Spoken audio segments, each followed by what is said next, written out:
You've just landed in the music landing zone. I'm reviewing Masayoshi Takanaka's 1981 classic album, The Rainbow Goblins.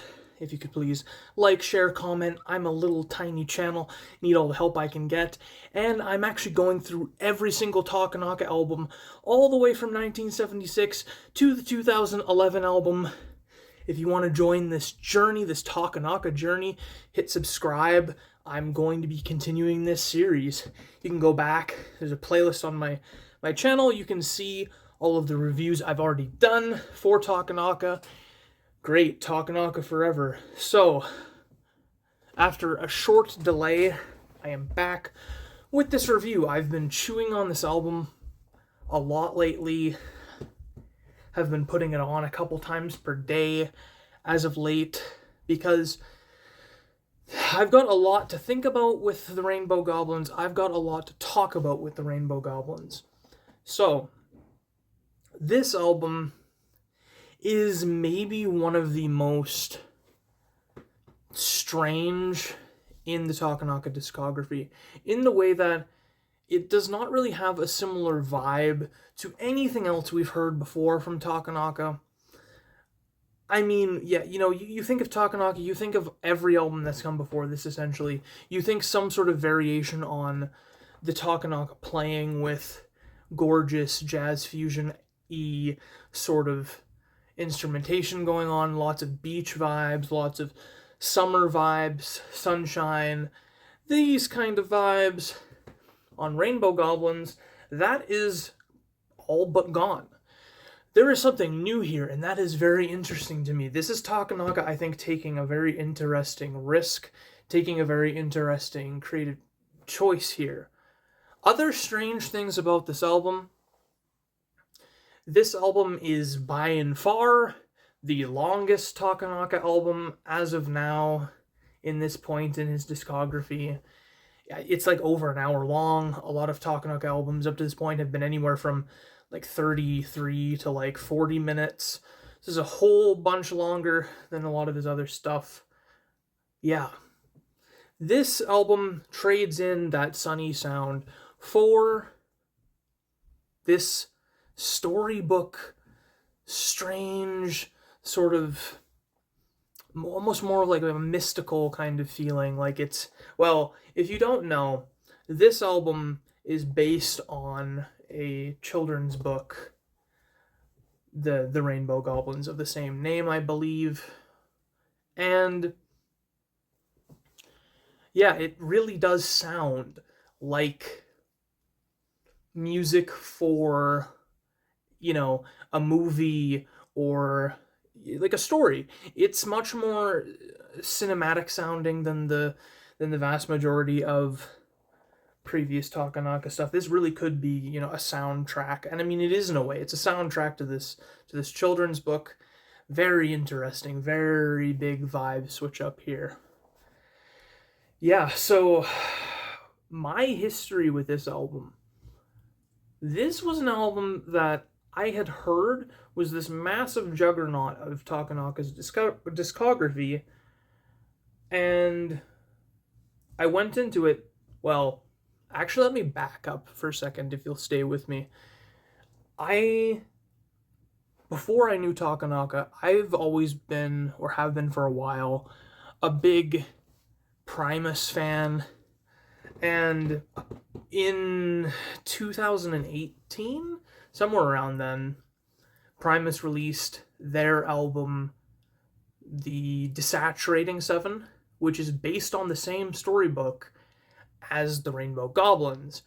And that was never one of my favorite Primus albums. I like a couple songs off of that quite a bit, but it's not like one I thought was fantastic. I didn't reach for the whole thing loads. So I think I had a little bit of a negative preconception of this idea once I found out that the Rainbow Goblins is the same story. Some of that bias, you could say, from the Primus album not being one of my favorite Primus albums in their discography carried over to my first listen especially to the Rainbow Goblins. But that's not the only thing that kind of got in the way of my initial listen of this album. Another thing that got in my way was the vibe switch up. You know, you're putting on Takanaka. I thought this was a pretty reliably, you know, beachy, summertime sounding artist. So to hear this different kind of jazz fusion heavy instrumentation, and even some like darker tracks thrown in here and there, it was a bit bizarre to me, and I really didn't get into it. I thought, well, this is going to be one of my hot takes eventually. This, you know, Rainbow Goblins, I'm just not going to be a fan. That started to change, because let me tell you, I am actually a big fan of this album now. Rainbow Goblins is excellent. Yep. If you thought I was leading into this to let you down with a low score, no, you're going to see what the score is, but it won't be low. But what actually did it, really, I mean, I'd started warming up to Rainbow Goblins a little bit even before this, but I'd say the big thing that shifted my attitude was randomly putting on the sequel album, 1997, I believe, The White Goblin. I don't know what it was about my first listen to The White Goblin, but all of a sudden, I was really into that album. I was like, wait a minute, something clicked. I can't really fully explain it, but something clicked with The White Goblin. This was, I don't know how long ago now, but a little bit, not loads of time either. Then I go back to the Rainbow Goblins, and it finally starts really connecting. Up to the point where now I think I've fully, you know, like I said at the very beginning, I've been listening to this album quite a bit, quite a bit for this review, and I think the score I had in mind for it keeps going up, you know, slowly with repeated listens. I have to get this review out at some point, so this will be my rating and review for this album. As of now, my score in the future might actually be higher. You know, that's how it goes sometimes. Our opinions evolve and change. And this was an album I was dead wrong about on first listen. What can I say? It's amazing. So, I'm going to do a little bit of a track by track. I've been experimenting with different styles and variations on how I actually structure and do my album reviews. Will it be more casual? Will it be more scripted? Yeah, so I'm going to try this today. Of track 1, Once Upon a Song. This isn't one of my all-time favorites on here, but it's a great song. It's the opening of the book. It's this, you know, it sets up the story. 7 Goblins begins the part of the album that I pretty much consider a perfect run here now. I love 7 Goblins. It's absolutely great. You know, that goblin, and killer bass on it. You know, the whole thing is just great. Then we get into track 3, The Sunset Valley, which is probably a big contender for my favorite on the album. It took a little bit, I mean, a lot of this album took a little bit to click, but now that it's in my ear, that main riff or that main hook of The Sunset Valley is just undisputable. It's so good. It's so catchy. Yeah, I just love The Sunset Valley. It might be my favorite on the album. The Moon Rose is very interesting. It starts out as this gorgeous kind of, you know, swelling, jittering kind of keys or something like that, or I don't even really fully know what that is, but I think it's a keyboard, and it goes into, you know, more energetic craziness as it goes on. Soon is super smooth. Track 5, Soon, just so smooth, so cool. It's got like a, yeah, just a cool, like an attitude about this track. I think that Soon could have been a killer song to be remixed and restyled by a group like Daft Punk on like Discovery or something like that. Like this, the bass sound on here would have been great for that. The kind of attitude of this song. I think this could have been like a song that Daft Punk could have remixed. It's really cool. I really dig Soon. Magical Night Light or Rainbow Paradise is the next track, track 6. This is another part of that just perfect run on this album. Magical Nightlight is fantastic. It's got another one of the great hooks on the album. There's kind of 3 tracks on this album that I think have these undeniable hooks, and this is another one of those. It kind of has this beginning section that's a bit similar to The Moon Rose in my mind, kind of another that kind of thing, but then it hits into the main riff and the main idea, the main hook of this track, and yeah, I just love it. Magical Nightlight / Rainbow Paradise, amazing. Again, we're continuing with the hitters. Track 7, Thunderstorm. This almost sounds